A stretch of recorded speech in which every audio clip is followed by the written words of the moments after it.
आटे, बेसन और सूजी के ये लड्डू क्या आपने कभी बनाए हैं? अगर नहीं बनाए तो आप इस तरीके से एक बार बना के देखना, सभी को बहुत पसंद आएंगे।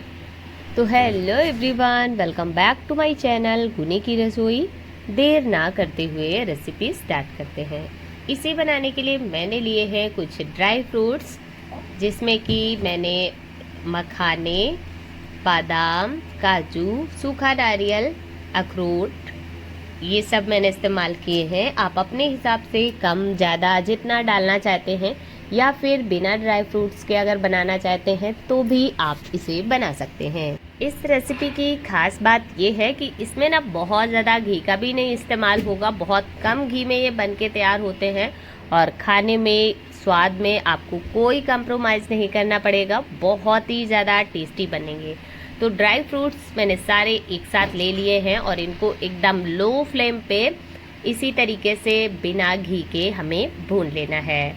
लगातार हमें भूनना है। जब आपको लगे कि सारे ड्राई फ्रूट्स अच्छे से भुन गए हैं, यानी रोस्ट हो गए हैं, तब हम इसमें डालेंगे आधा चम्मच घी, ताकि एकदम सौंधे से हो जाए। इनका टेस्ट बहुत ही अच्छा हो जाएगा। अगर आप पहले से घी डाल के इनको भूनेंगे ना तो बहुत ज़्यादा घी का इस्तेमाल करना पड़ेगा, और इस तरीके से करेंगे तो आधा चम्मच घी में ही आपके सारे ड्राई फ्रूट्स भुन जाएंगे, यानी इनमें अच्छा सा सौंधापन भी आ जाएगा। तो यहाँ पे देख पा रहे होंगे ये लगभग अच्छे से भुन गए हैं। घी के साथ भी हम इन्हें थोड़ी देर के लिए भूनेंगे, और जब ये अच्छे से भुन जाएंगे तब हमें इन्हें निकाल लेना है। घी के साथ भूनने के बाद अब इनको हम निकाल लेंगे। तो सारे ही ड्राई फ्रूट्स हम निकाल लेते हैं। आप ना मखाने तो ज़रूर से इस्तेमाल कीजिएगा, बाकी आप अगर नहीं भी डालेंगे तो चलेगा। मखाने सुपर फूड होते हैं, बहुत ही अच्छा रहता है हमारी सेहत के लिए, तो आप ना डालना बिल्कुल मत भूलिएगा। इनको ना भूनने के बाद से अब हमें भूनना है आटा, तो फटाफट से चलिए उसे भी भून लेते हैं। लेकिन उसके पहले मैंने गोंद का इस्तेमाल किया है लड्डुओं में, तो अगर गोंद आप डालेंगे तो और ज़्यादा हेल्दी हो जाएंगे। तो गोंद भूनने में थोड़ा सा घी का इस्तेमाल होता है, बिना गोंद घी के ये नहीं भूनती है। तो मैंने यहाँ पे 3 चम्मच घी का इस्तेमाल किया है, और उसके बाद से यहाँ पे गोंद डालेंगे। जब घी गर्म हो जाएगा तो इसको डालेंगे और इसको चलाते हुए भून लेंगे। अगर आप सभी को मेरी मेहनत, मेरी रेसिपी ज़रा सा भी पसंद आती है तो प्लीज़ वीडियो को एक लाइक करना बिल्कुल मत भूलिएगा। और हाँ, अगर चैनल पे नए हैं तो चैनल को सब्सक्राइब जरूर से कर लीजिए। देख पा रहे होंगे गोंद भुनने लगी है। ये जब भुनती है ना तो बहुत फूल जाती है, अपने साइज से डबल से भी ज़्यादा हो जाती है। देख पा रहे होंगे बहुत अच्छे से इसको हमें भूनना है। अगर आप यहाँ पे कम घी का इस्तेमाल करेंगे तो ये कच्ची रह जाएगी, तो आपको ध्यान रखना है गोंद भूनने में आप ज़्यादा ही घी डालिएगा। अभी यहाँ पे जितना घी हमने लिया है ना, बस इतने से ही बनाएंगे। इसमें जो बचेगा घी इसी से हम इस्तेमाल करेंगे। बाकी जो भी हम आगे जो भूनेंगे ना आटा वगैरह, बस इतने से घी से पूरे लड्डू हमारे बन जाएंगे। यानी 4 चम्मच घी में पूरे लड्डू हम बना के तैयार करेंगे। 1 चम्मच हमने पहले इस्तेमाल किया है और 3 चम्मच यहाँ पे। अब गोंद अच्छे से भुन गई है, आप लोग देख पा रहे होंगे। बस इसी स्टेज तक हमें इसे भूनना था। बढ़िया सी फूल गई है, बस ऐसा ही चाहिए। तो इसे अभी हम निकाल लेंगे, और निकालने के बाद इसे रख लेंगे किसी दूसरे बर्तन में। अब बारी आती है आटा और जो भी चीज़ें हम ऐड कर रहे हैं। 1 कप आटा, 1 कप सूजी, और इसी के साथ साथ 1 कप बेसन। तीनों चीज़ें मैंने बराबर क्वांटिटी में इस्तेमाल की है। और अब इन तीनों चीज़ों को हमें मीडियम टू लो फ्लेम पे लगातार अच्छे से भूनना है। इस काम को आपको थोड़ा पेशेंस के साथ करना है, जल्दबाजी नहीं करनी। अगर आप जल्दबाजी करेंगे, हाई फ्लेम पे आटे को भूनने की कोशिश करेंगे, तो ये जल जाएगा और अच्छा बिल्कुल भी नहीं बनेगा। तो आपको ध्यान रखना है, लो फ्लेम पे ही इसे भूनना है, आराम आराम से। देखिए जैसे पहले था काफ़ी हद तक ये भुन गया है, लेकिन हमें इसे और थोड़ी देर के लिए भूनना है। यानी हल्का सा ब्राउन कलर में हो जाए तब तक हमें इसे भूनना है। और इससे जब ये भुन जाता है ना तो बहुत अच्छी सी सौंधी सी खुशबू आने लगती है। और इसे भी हमें ड्राई ही भूनना है, घी का इस्तेमाल पहले बिल्कुल भी नहीं करना। इस चीज़ का भी ध्यान रखना है। तो तो ये अब आटा हमारा भुन गया है। सारी चीज़ें, जो घी जिसमें हमने गोंद भुनी थी ना, वो सारा घी अब इसमें इस्तेमाल करेंगे, जो गोंद के बाद बचा हुआ था पूरा ही डाल देंगे। इससे ज़्यादा हम बिल्कुल भी घी का इस्तेमाल यहाँ पे नहीं करेंगे, क्योंकि घी में हमने गोंद भुना था, इसलिए वो गर्म होने के बाद हल्का सा घी का कलर चेंज हो गया है। तो आप लोग उस पर ध्यान मत दीजिए। और घी डालने के बाद अब इसको अच्छे से मिलाएंगे, और घी के साथ हमें आटे को फिर से दोबारा से लगभग 5 से 7 मिनट एकदम लो फ्लेम पे फिर से भूनना है, ताकि ये जो चीज़ें हैं, आटा, सूजी, बेसन, जो तीनों चीज़ें हैं, बिल्कुल भी कच्ची ना रह जाएं। अच्छे से भुनेंगी तभी इन लड्डुओं का टेस्ट बहुत ही बढ़िया आएगा। अभी आप लोग देख पा रहे होंगे, इसे हमने लगभग 5 से 7 मिनट घी के साथ भी भुना है, और इसका कलर थोड़ा सा और ज़्यादा डार्क हो गया है। आप सभी से एक रिक्वेस्ट है कि आप मेरी रेसिपी कहाँ कहाँ से देखते हैं, ये भी मुझे कमेंट करके बताया करिए। आप सभी का एक प्यारा सा कमेंट हमें बहुत ज़्यादा मोटिवेट करता है और नई नई रेसिपी लाने के लिए।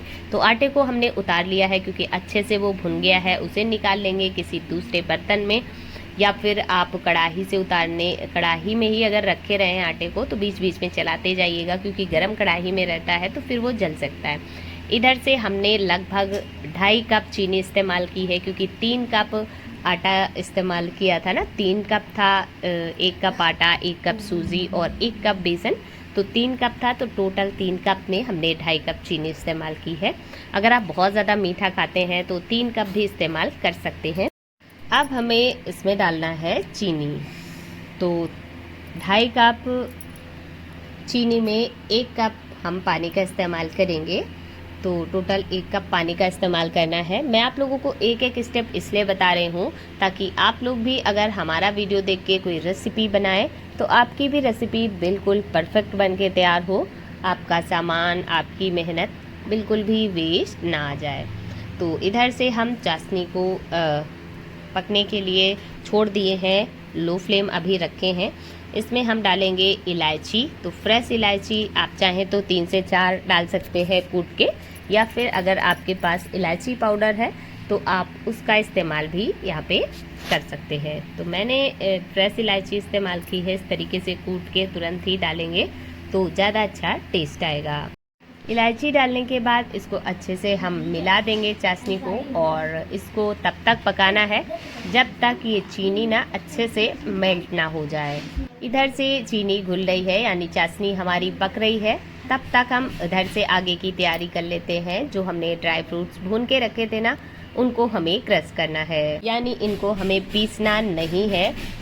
तो जितने भी थे सारे हमने जार में डाले हैं, और ढक्कन लगा के इसको ना पल्स मोड में 1-2 बार चलाएंगे तो ये इस तरीके से हो जाएंगे। और हमें ऐसे ही चाहिए, एकदम पाउडर नहीं बनाना है, बस इसी तरीके से हमें इसको पीसना है। अब जो आटा था ना, उसी में ये सारे ड्राई फ्रूट्स हमें डाल देने हैं, और इसमें ना कुछ जो बादाम थे वो नहीं पीसे, 1-2 साबुत ही छूट गए हैं। इन सभी को अच्छे से मिक्स करेंगे, और जो हमें बादाम दिख रहे हैं कि नहीं पिसे हैं, साबुत हैं, तो उनको ना चाकू से छोटे छोटे टुकड़ों में 1-2 हैं तो उनको काट दीजिएगा। नहीं तो अगर ऐसे भी चले जाएंगे तो कोई दिक्कत वाली बात नहीं है। देखिए इस तरीके से मैंने ना, जो मुझे बड़े टुकड़े दिख रहे हैं बादाम के, उनको मैंने यहाँ पे कट कर लिया है। अब इधर से ये सारी चीज़ें, ड्राई फ्रूट्स और जो आटा था, सारा हमने मिक्स करके रख दिया है। चलिए चाशनी को चेक कर लेते हैं। तो यहाँ पे ये बहुत अच्छे से पक गई है, एकदम चिपचिपी सी हो गई है। इसकी जितनी भी चीनी थी वो अच्छे से घुल गई है।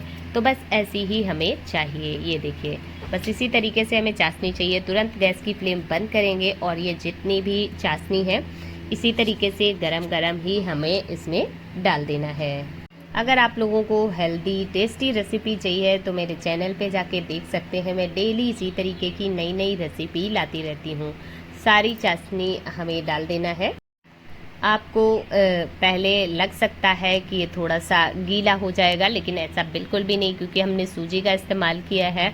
तो सूजी ना बहुत ज़्यादा जो चाशनी है वो ऑब्जॉर्व करेगी, तो ये अपने आप ही गाढ़ा हो जाएगा जैसे ये थोड़ा सा ठंडा होगा। तो इसको अच्छे से मिलाएंगे ताकि सब जगह बराबर से चाशनी हो, कहीं कम कहीं ज़्यादा ना हो।